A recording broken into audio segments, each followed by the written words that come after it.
How can you get an orc to pop your cork, if you know what I mean? So in my manga series, The Devil's Deal and Night of Slaughter, we see a few orcs there that might be dommy. But what are the rules around getting with one or dating one? Well, this is exactly why I'm building the mating manual and trying to get it funded, so let's go ahead and look at orc society. And because you are a human asking about how to get with an orc, we're going to focus strictly on mixed race societies. And the thing about living in mixed race societies, when you start dealing with other species, especially common ones, you're going to have to deal with their cultural associations. Like, for example, elves have the Elven Culture Sustainment Association, and the orcs have the Wainshai Orc Clan Authority, or WETCA to be simple. And so these organizations are like lobbyists. They go before governments and say, hey, to protect our people, these are the laws and regulations that you should pass. And we're either going to give you money to pass these laws, or we're just going to fund our own people to get into these positions of power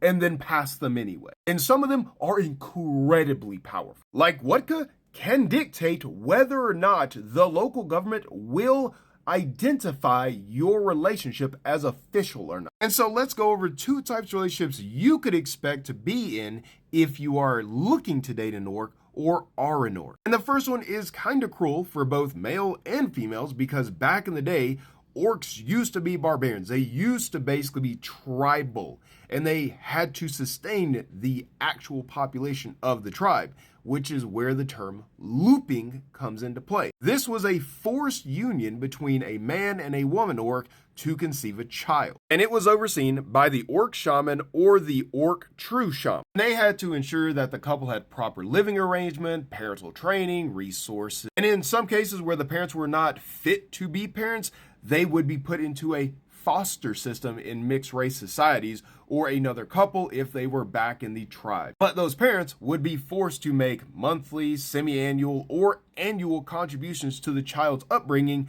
if they are in mixed race societies or modern societies. But looping is pretty much only done in the Yur-Sharva plains. But with the appearance of powerful orc political figures such as Lady Petal or General Petal, Weka has basically deemed looping for the most part very archaic and not used anymore. The next one is very common, and it is called tenting. It is the voluntary act of formal cohabitation between either two orcs or an orc and a non-orc. And this is an extremely serious formality because it lasts for at least a century and has lifelong obligations. And basically, if you are a non-orc or a non-elf, this is a lifelong thing for you. You are not getting out of this. And that's why Pim and his daughter are in a really rough situation, because he is tented to Luna, who is obviously going through some stuff in her life. But tenting allows non-orcs a massive benefit of actually gaining a lot of the perks that go along with belonging to an orc